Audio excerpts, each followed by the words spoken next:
सरकार के बारे में अध्ययन कर रहे थे।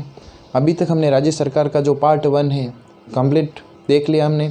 उसमें हमने चर्चा की राज्य का विधानमंडल किस प्रकार होता है, और इसके अलावा हमने विधानसभा के गठन के बारे में भी चर्चा कर ली। लास्ट में एक क्वेश्चन पूछा था मैंने कि भारत में अभी वर्तमान में कितने राज्य और कितने केंद्र शासित प्रदेश है। तो राज्यों की बात करें तो जम्मू कश्मीर अभी राज्य का दर्जा नहीं रहा, तो अपन कह सकते हैं कि जो पहले 29 थे स्टेट अब कितने हो गए 28। और इसके अलावा केंद्र शासित प्रदेशों की बात करें तो पहले 7 हैं, फिर आपके 2 जम्मू कश्मीर और लद्दाख क्षेत्र वाले 2 हो गए, तो आपके 9 ये बन गए थे। अब हुआ क्या, मैंने क्वेश्चन क्यों पूछा, मैंने कहा था आपको न्यूज़पेपर पढ़ते रहो। चेंजेस क्या हुआ, 26 जनवरी 2020 की बात करें तो आपके दमन दीव और दादरा नगर हवेली जो अलग अलग केंद्र शासित प्रदेश थे उनको अब एक ही केंद्र शासित प्रदेश बना दिया गया है। ये आपके लिए नई जानकारी है, तो थोड़ा सा ध्यान में रखना है। अगर वर्तमान की बात करें तो 28 राज्य हैं और आपके केंद्र शासित प्रदेश कितने हैं, 8 हैं। ठीक है, आगे अपन देखते हैं राज्य सरकार के बारे में बात करते हैं। पार्ट 2 में आज हम देखेंगे, पिछले मैंने विधानसभा के बारे में देखा, आज विधान परिषद के बारे में हमने कंप्लीट देखना और अच्छे से समझने वाली बातें भी है इसमें देखो, और इम्पोर्टेंट भी है ना, इम्पोर्टेंट है ये पहले ही बता दिया मैंने। चैप्टर कितने नंबर का है, ये 8 नंबर का चैप्टर है। तो सबसे पहले अपन देखेंगे विधान परिषद का गठन किस प्रकार होता है। ये तो आपको पता ही है, राज्यसभा की तरह इसे क्या कहते हैं, इसे अपन कहते हैं द्वितीय सदन कहते हैं, इसे हम क्या कहते हैं उच्च सदन कहते हैं। मतलब उच्च सदन मतलब वरिष्ठों का सदन कह सकते हो आप, बुजुर्गों का सदन कह सकते हो। सिंपल सी बात में इसमें जो वरिष्ठ लोग रहेंगे, जो उम्र में ज़्यादा होंगे या ज़्यादातर जिनको राजनीति के बारे में ज़्यादा ज्ञान होगा, वो ज़्यादातर इसमें बैठते हैं। भारतीय संविधान के अनुच्छेद 169 के अनुसार आर्टिकल 169 चर्चा कर ली थी हमने। विधानसभा अपनी पूरी सदस्य संख्या के बहुमत से, विधानसभा ये जो वी से लिखा विधानसभा है और वीपी है वो विधान परिषद है ना, शॉर्टकट में लिखा हुआ है आपके लिए, इसलिए लिखा हुआ ताकि आप एक अच्छा सा स्क्रीनशॉट ले सके। और दूसरी तरफ आपको फिर ज़्यादा इसमें मतलब हाथों हाथ लिखने की जरूरत भी नहीं पड़े और आप अच्छे से समझ सको, बाद में स्क्रीनशॉट देख के भी आराम से नोट आउट कर सकते हो। और इंपॉर्टेंट कोई पॉइंट अगर बीच में एक्स्ट्रा से मैं बोलता हूँ तो अपनी जो नोटबुक है वो साथ में रखा करो। देखो चीज़ें इंपॉर्टेंट तो है ही है, दूसरी चीज़ क्या, आपका समय बचेगा, आपको बार बार और अलग से पढ़ने की जरूरत नहीं, एक बार अच्छे से नोट्स बन गए तो विधानसभा अपनी पूरी सदस्य संख्या के तो बहुमत से, बहुमत बताए ना, बहुमत की बात करें तो साधारण बहुमत, आधे से एक ज़्यादा इसमें है ना, जितनी सदस्य संख्या उसमें आधे से एक ज़्यादा, तथा उपस्थित और मतदान करने वालों का कितना 2/3 बहुमत। उपस्थित और मतदान दोनों में फ़र्क क्या है, एक तो कुल कितनी सदस्य संख्या विधानसभा की, उसके तो मान लेते हैं जैसे टोटल सदस्य संख्या कितनी 200, तो इसकी साधारण बहुमत कितना हो जाएगा 101, आधे से एक ज़्यादा। अब क्या कह रहा, उपस्थित और मतदान, मान लेते हैं उस दिन कितने आए 160 जने आए, 160 जने, तो इसका कितना 2/3, इसका कितना 2/3, 160 की जगह अपन कितने ले लेते हैं 180 ले लेते हैं, चलो तो इसका कितना 3 × 18 60, 60 दूनी 120। तो दोनों फॉलो होनी चाहिए, ऐसे नहीं कि उपस्थित जो मत टोटल है उसका तो कितना साधारण बहुमत, और जो मत देने वाले हैं उपस्थित है उनका कितना 2/3। ये क्या करेंगे, प्रस्ताव पारित, मतलब बहुमत से क्या होगा प्रस्ताव पारित। सिंपल सी बात है, देखो होता क्या है, जैसे अपने राजस्थान में मुझे विधान परिषद बनानी तो क्या करेंगे, सबसे पहले देखो विधानसभा तो सभी राज्यों में होगी, तो उस राज्य की विधानसभा में सबसे पहले हम प्रस्ताव लेके आएंगे। पिछले चैप्टर में चर्चा की थी ना, विधेयक को प्रस्ताव कह दो एक ही बात है, तो हम लेके आए, सबसे पहले प्रस्ताव लेके आए, फिर होगा क्या, प्रस्ताव के ऊपर चर्चा की, सभी ने कहा भाई ठीक है, तो फिर जो टोटल संख्या है उसके तो साधारण बहुमत, और जो उपस्थित है और मतदान करने वाले हैं उनके कितना 2/3, ये कहेंगे भाई कि हाँ हमें गठन करना है। इन्होंने प्रस्ताव को क्या कर दिया, पारित कर दिया। प्रस्ताव यहाँ से पारित हो गया विधानसभा से, याद करो पिछले वीडियो मैंने पार्ट 1 में क्या बताया था, विधान परिषद के निर्माण की अंतिम शक्ति किसके पास है, संसद के पास है। जब संसद अनुमोदन करती है तभी ये होता है। तो होता क्या, देखो सबसे पहले विधानसभा मैंने प्रोसेस बता दिया, यहाँ से प्रस्ताव पारित हुआ, फिर जाता वो संसद में, कहाँ जाएगा आपके संसद में, और संसद में जाने के बाद क्या होगा, संसद के दोनों सदनों से सामान्य बहुमत से पारित, और उसके बाद राष्ट्रपति अपने साइन करेगा इसके ऊपर, और वो फिर क्या हो जाएगा आपके अनुमोदन मिल जाएगा। सिंपल सी बात है, संसद का, संसद बताए हो आपको कंप्लीट पिछले चैप्टर में। तो ये सिंपल सा प्रोसेस है। तो सृजन, सृजन मतलब निर्माण, और समाप्त इसी प्रक्रिया से विधान परिषद का सृजन निर्माण किया जाता है और इसी प्रक्रिया से विधानसभा को समाप्त किया जाता है। बात क्लियर हो गई होगी। मुझे राजस्थान विधानसभा बनानी है, सॉरी विधान परिषद बनानी है, तो क्या करेंगे, इस प्रस्ताव को फॉलो करके विधान परिषद का निर्माण कर देंगे। अब लग रहा है कि नहीं यार विधान परिषद को वापस समाप्त करना पड़ेगा, तो अपन क्या करेंगे, तो वापस यही प्रक्रिया प्रोसेस है, वापस विधानसभा में जाओ, जो उपस्थित और मतदान करने वाले उनके 2/3 कुल सदस्य संख्या के सामान्य बहुमत से प्रस्ताव पारित, फिर संसद, अंतिम शक्ति याद रखना आपको किसके पास है, संसद के पास है। तो इस प्रकार से विधान परिषद का मतलब कह सकते हैं गठन बन जाती है। ठीक है, आप देखते हैं सबसे पहले वही पॉइंट है ना, सदस्य संख्या जो भी पॉइंट है, इसमें आपकी एक चीज़ इंपॉर्टेंट आएगी ये वाली। वैसे 8th क्लास में आप पढ़ चुके हो, 8th क्लास की बुक में अच्छे से इसको समझाया हुआ था, लेकिन नहीं पढ़ा कोई बात नहीं, अब तो पढ़ना ही है वैसे भी। तो देखो आगे सदस्य संख्या, सबसे पहले विधान परिषद की सदस्य संख्या। इस विधान परिषद जो हमने गठन किया, जो हमने जैसे भाई निर्माण तो कर लिया, फिर सदस्य संख्या कितनी होगी, सारी चीज़ें तय करनी पड़ेगी। तो सदस्य संख्या के लिए क्या रूल है कॉन्स्टिट्यूशन में, देखो विधानसभा की 1/3 से अधिक नहीं होगी। बात क्लियर है, सिंपल सी बात। जैसे अपने विधानसभा में मान लो कितनी सीटें हैं, 180 मान लिया, तो इसका कितना 1/3 60 से अधिक नहीं होनी चाहिए। क्लियर है, तथा किसी भी दशा में 40 से कम नहीं, मतलब मिनिमम तो कितनी 40 है, मिनिमम कितनी 40 और मैक्सिमम कितनी, उस राज्य की विधानसभा में जो सदस्य संख्या है उसकी 1/3 से अधिक नहीं होनी चाहिए। तो अधिकतम आपको पता चल गया, जिस राज्य में हमें विधान परिषद बनानी है उस राज्य में जो विधानसभा के सदस्यों की संख्या है उसकी 1/3 से अधिक नहीं होनी चाहिए। लेकिन खास पॉइंट क्या है, किसी भी स्थिति में 40 से कम नहीं होनी चाहिए। इससे पहले आपके अपवाद के रूप में जम्मू कश्मीर को रखा गया था, 36 सीटें थी वहाँ पे, लेकिन अब बात करें जम्मू कश्मीर की तो अब राज्य ही नहीं रहा, वहाँ विधान परिषद की कोई है ही नहीं, अब अलग अलग उनका अलग अलग प्रोसेस होगा, तो वहाँ पे अभी विधान परिषद तो है नहीं, तो सीधी सी बात है उसको अपन छोड़ देंगे। तो अपने लिए सिंपल सी बात क्या याद रखनी है कि विधानसभा के 1/3 से अधिक नहीं होनी चाहिए एक तो, और ये किसी भी दशा में 40 से कम भी नहीं होनी चाहिए। तो ये आपके कंप्लीट हुआ सदस्य संख्या। क्लियर हो गया होगा मेरे हिसाब से, तो ज़्यादा कुछ है नहीं, ये आपको समझना अच्छे से थोड़ा और दिमाग में सेट करना। देखो कैसे सदस्यों का निर्वाचन और मनोनयन, देखो सही बताओ एक्चुअल में होता क्या है, विधान परिषद का ज़्यादा कोई रोल होता ही नहीं है, लेकिन होता क्या है, जब कई सारे सदस्य ऐसे हो जाते हैं किसी पार्टी में कि उनको आप कौन सा स्थान दे, भाई खुश करना जरूरी, तो उनको स्थान देने के लिए चलो जाओ आप सभापति हो, सा आप क्या हो, सभापति हो, कहाँ के, विधान परिषद के, बस नाम मात्र के लिए एक तरह से चलाते हैं ताकि अपने जो काफ़ी सारे जो सदस्य होते हैं उनको एडजस्ट कर सके। तो अपन देखते हैं अब क्या होता है। सदस्यों का निर्वाचन और मनोनयन देख रहे हैं, टोटल 5/6 सदस्य क्या होते हैं, निर्वाचित होते हैं, और 1/6 सदस्य क्या होते हैं, मनोनीत। 5/6 किसके, टोटल जितने सदस्य होंगे उसमें से। क्लियर हो गया, जैसे हमने देखा टोटल आए जैसे 66, कितने आए 66, इसका ले लो, ये जैसे 60 आया अपने, तो इसमें अब देखो 60 में से देखो 5/6, तो 50 सदस्यों का तो क्या होगा, निर्वाचन होगा, और आपके 10 सदस्यों का क्या होगा, मनोनीत। मनोनयन कौन करेगा, राज्यपाल करेगा।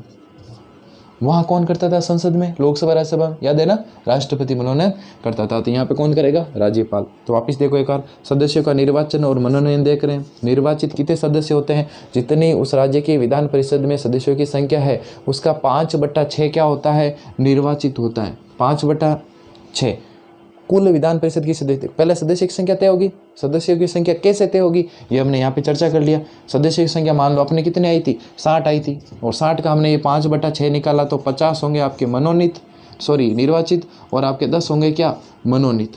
क्लियर हो गया, मनोनीत कौन करेगा, राज्यपाल करेगा। किस रूप में चुनाव होता है, अप्रत्यक्ष रूप में। पद्धति कौन सी होती है, एकल संक्रमणीय हस्तांतरणीय कह सकते हो उसको, आनुपातिक मत पद्धति। बहुत ही अच्छी पद्धति है ना, राष्ट्रपति के समय हमने अच्छे से पढ़ी थी, वहाँ मैंने अच्छे से समझाया था किस प्रकार वरीयता दी जाती है, किस प्रकार से ये चुनाव प्रोसेस होता है। अगर आपको नहीं समझ में आई तो आपको वहीं जाना है वापस राष्ट्रपति वाले वीडियो में और उसको अच्छे से देखना है, क्योंकि अपने पास इतना टाइम है नहीं। आगे देखो, निम्न निर्वाचक मंडल विधान परिषद के सदस्यों का चुनाव करते हैं। अब आप कहोगे सर चुनाव करते कौन है, भाई इतने सदस्य, सीटों की संख्या हमने फिक्स कर दी, ये हमने पता कर लिया कि भाई इतने सदस्यों का चुनाव होगा, मतलब चुनाव होगा, निर्वाचन होगा, इतने सदस्यों का मनोनयन होगा, और हमने ये भी कह दिया कि मनोनयन राज्यपाल करेगा। फिर आप कहोगे सर चुनाव करेगा कौन, निर्वाचक मतलब कौन चुनेगा इनको? उनको चुनने के लिए अलग से क्या बनाया हुआ है? निर्वाचक मंडल बनाया हुआ है। ये आपको ध्यान रखना है, इंपॉर्टेंट है, ध्यान रखना सारे पॉइंट्स। आपको कितने पॉइंट याद करने इसके लिए? 1 2 3 4 और 5 आपको याद है। वैसे राज्यपाल के लिए राज्यपाल द्वारा मनोनीत सदस्य। तो देखो, सबसे पहले स्थानीय संस्थाओं का निर्वाचक मंडल समझने की जरूरत है, थोड़ा सा दिमाग पे जोर लगाना बस। स्थानीय संस्थाओं का निर्वाचक मंडल सुनना, 1/3 सदस्य, यहाँ मैं लिख देता हूँ अलग से, 1/3 सदस्य उस राज्य की नगर पालिकाओं, जिला परिषदों और ऐसी अन्य स्थानीय संस्थाओं द्वारा चुना जाता है जो संसद कानून द्वारा निर्धारित करे। 1/3 सदस्य किसके द्वारा चुने जाएंगे? स्थानीय संस्थाओं के द्वारा। अब आप कहोगे स्थानीय संस्थाओं के द्वारा कैसे सर? स्थानीय संस्थाओं में पहली बात देखो, नगर पालिका है, नगर निगम है, या फिर जो आपको संसद कह दे। संसद क्या भाई, ये स्थानीय संस्था हैं, और ये क्या करेगी? सिंपल सी बात बता दूं कि ये वाले वहाँ पर वोट देने जाएंगे, हम तो जाएंगे नहीं। चुनाव कैसा है भाई, लिखा बताया था ना, अप्रत्यक्ष रूप से। प्रत्यक्ष रूप से होता तो हम सब वोट देने वहाँ पे जाते, ये अप्रत्यक्ष रूप से होता है। तो पहला हमने क्या देखा कि स्थानीय संस्थाओं द्वारा चुनाव में भाग लिया जाता है। कितने सदस्यों का चुनाव किया जाता है? 1/3 सदस्यों का चुनाव किया जाता है। क्लियर हो गया होगा? आप कहोगे सर ऐसे कैसे, ऐसे कौन जाएगी, कौन सी नहीं जाएगी? वो सब कौन तय करेगा? संसद तय करेगी। किसके द्वारा? कानून द्वारा। वो संसद कानून लाएगी कि भाई ये आपको इस प्रकार से ये क्षेत्र जो है, या भाई ये नगर पालिका है, ये नगर निगम है, इनके ये लोग वहाँ पे वोट देने जा सकते हैं। तो जो भी वो कानून बनाएगा संसद का, वो सभी को क्या होगा? मान्य होगा। तो फर्स्ट चीज़ आपको दिमाग में क्या सेट करना है कि जो स्थानीय संस्थाएं हैं उनका जो निर्वाचक मंडल होता है कितने सदस्यों को चुनाव करता है? 1/3 सदस्यों का चुनाव करता है। क्लियर हो गया होगा ये पॉइंट? 1/3 मैंने लिख दिया। आगे देखो, दूसरा कौन सा निर्वाचक मंडल होता है? ज़्यादा कुछ इसमें समझने वाले हैं ना। अगर आपको लगे मुझे कुछ समझ में नहीं आया तो थोड़ा सा वीडियो को रिवाइंड कर लेना, वापस देख लेना ये वाली चीज़ें। बाकी ज़्यादा कुछ नहीं है, बस दिमाग में सेट करना है ये कैसे होता है, क्या होता है, इतना दिमाग हमें लगाना नहीं है, क्योंकि कानून कौन बनाएगी? संसद कानून बनाएगी। संसद जैसा कहेगी वैसा इनको करना पड़ेगा। आगे देखते हैं, विधानसभा का निर्वाचक मंडल। ये तो स्थानीय संस्थाओं का था, ये कहाँ का है भाई? विधानसभाओं का। तो विधानसभा के सदस्यों के द्वारा भी चुनाव होता है।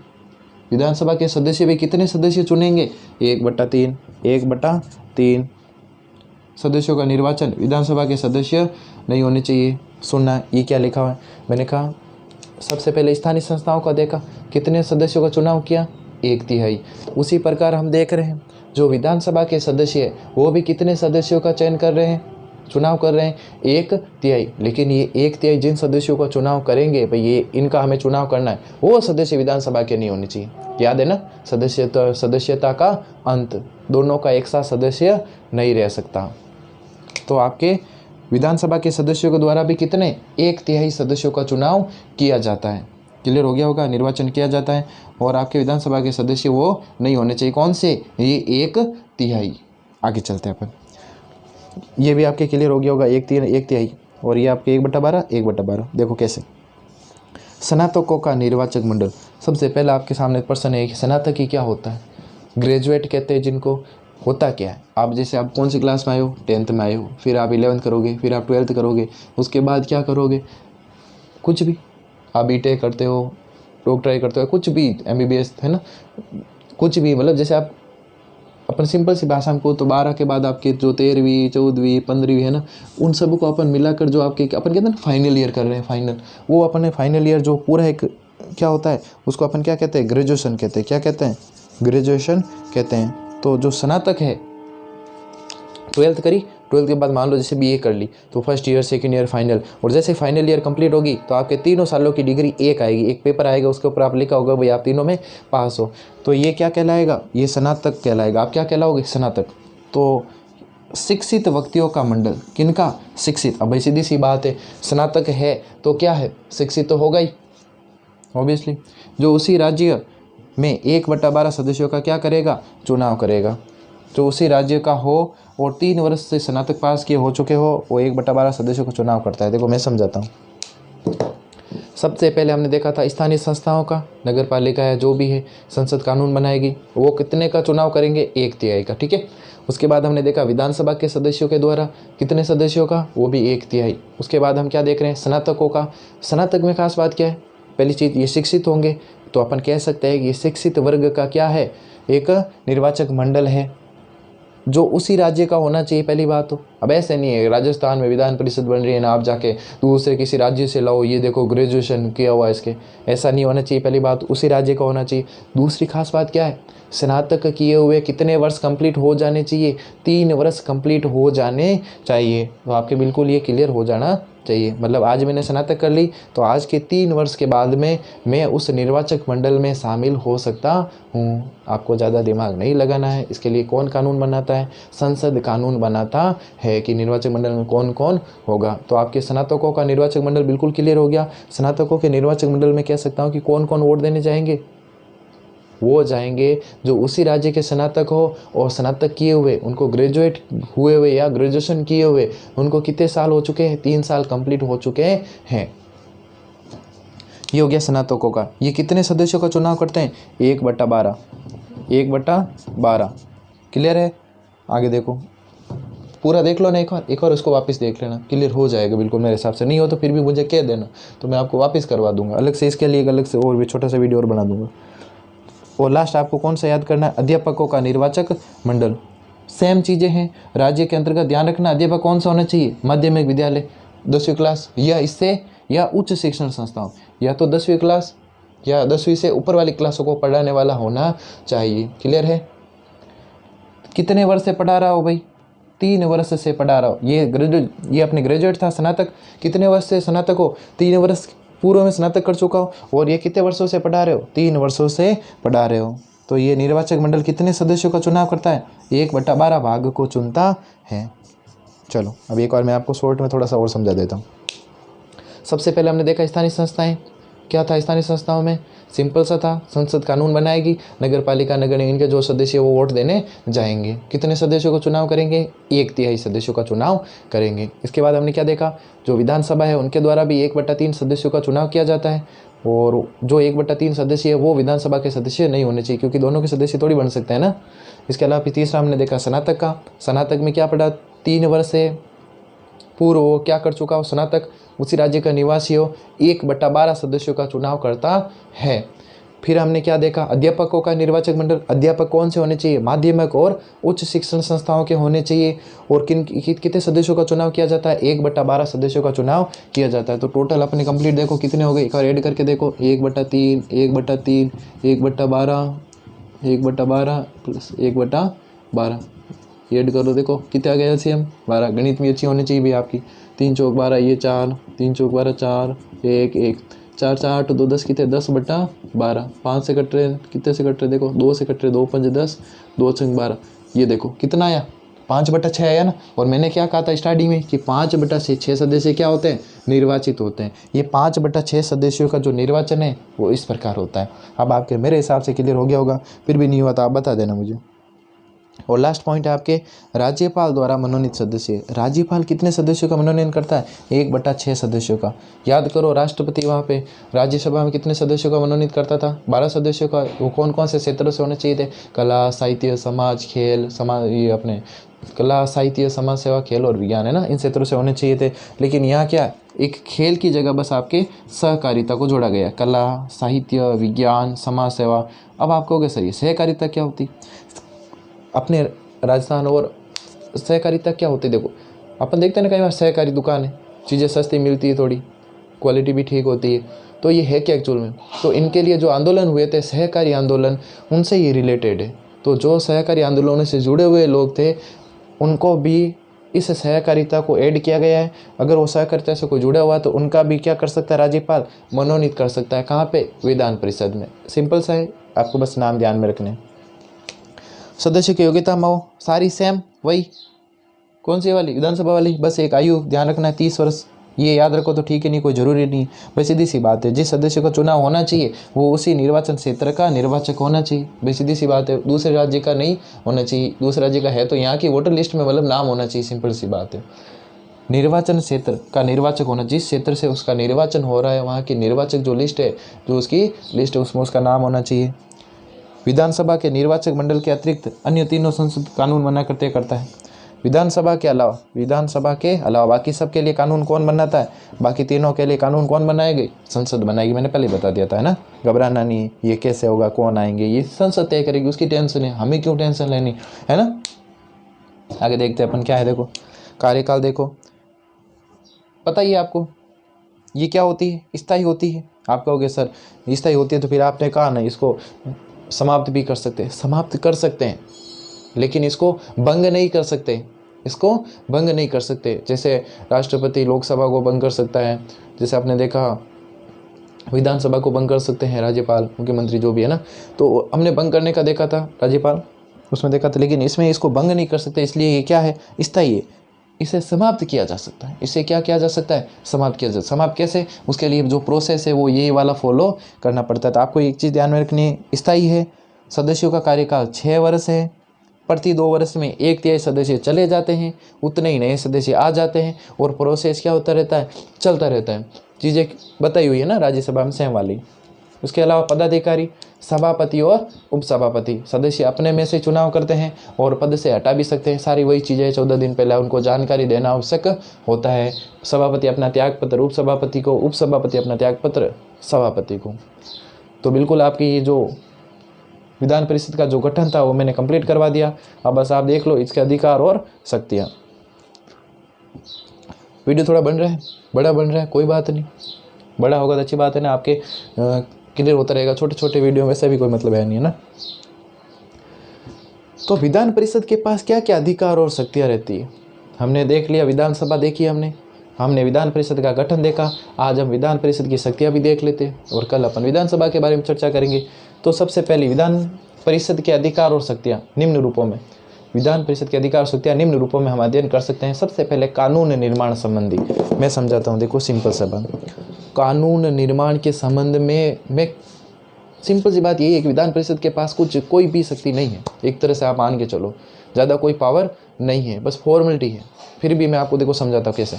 कानून निर्माण संबंधी शक्ति, सबसे पहली बात है कि धन विधेयक तो यहाँ पे पहले नहीं रखे जा सकते। कहाँ पे भाई? ऑब्वियसली विधान परिषद में, विधान राज्य में कहाँ रखे जाते हैं धन विधेयक? विधान सभा में। और संसद की बात करें तो लोकसभा में। तो सबसे पहली बात है कि धन विधेयक तो यहाँ पे नहीं रखे जाते। साधारण विधेयक है जो आप दोनों में से किसी में भी रख सकते हो। साधारण विधेयक जो भी होते हैं वो आप दोनों में से, मतलब विधानसभा में भी रख सकते हो, विधान परिषद में भी रख सकते हो। लेकिन खास बात क्या है, यदि किसी विधेयक को विधानसभा ने पारित कर दिया, विधानसभा ने क्या कर दिया, पारित कर दिया, तो फिर आगे कहाँ जाता है? विधान परिषद में जाएगा। विधान परिषद क्या करती है कि उसको पारित नहीं करती है, उसको पारित नहीं करती है, अस्वीकार कर देती है, या फिर वो कह देती है कि इसमें कुछ संशोधन करना पड़ेगा। संशोधन मतलब समझते हो ना, कुछ चेंज करना पड़ेगा। लेकिन होता क्या है, विधान सभा कहती है कि नहीं, हमें कोई चेंज नहीं करना। तो 3 महीने बाद, कितने महीने बाद, जब वो विधान परिषद के पास गया, उसके 3 महीने के बाद वो स्वतः ही क्या माना जाता है, वहाँ पर समाप्त मान लिया जाता है। समाप्त का मतलब वहाँ रुक, मतलब उसको क्या कर लिया जाता है, कैंसिल कर दिया जाता है। और फिर वापस से उसको क्या करते हैं, भेजती है कौन? विधानसभा। देखो प्रोसेस में समझाता हूँ थोड़ा सा।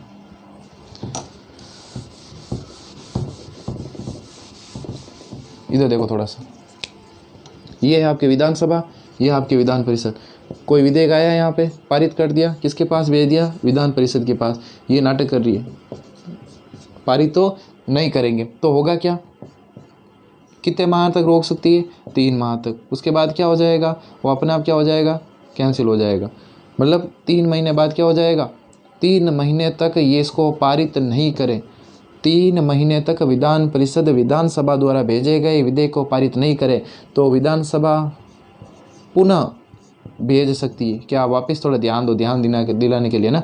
तो उन्होंने मान लो वापस भेज दिया, इन्होंने वापस भेजा, फिर भी ये नाटक कर रहे, पारित कर ही नहीं रहे, तो अधिकतम कितना नाटक कर सकते हैं इसमें? 1 माह तक। और 4 टोटल कितने महीने हो गए? 3 और 1 4। अभी ये अपने आप ही क्या मान लिया जाएगा, स्वीकृत मान लिया जाएगा। तो आप खुद ही देख सकते हो कोई ज़्यादा शक्तियाँ नहीं है। थोड़ा सा और समझ लेते हैं अच्छे से इनको, क्या काम है। सबसे पहले धन विधेयक को छोड़कर अन्य विधेयक किसी भी सदन में रखे जा सकते, समझा दिया। आगे देखो आर्टिकल 197 क्या कहता है, विधानसभा से पारित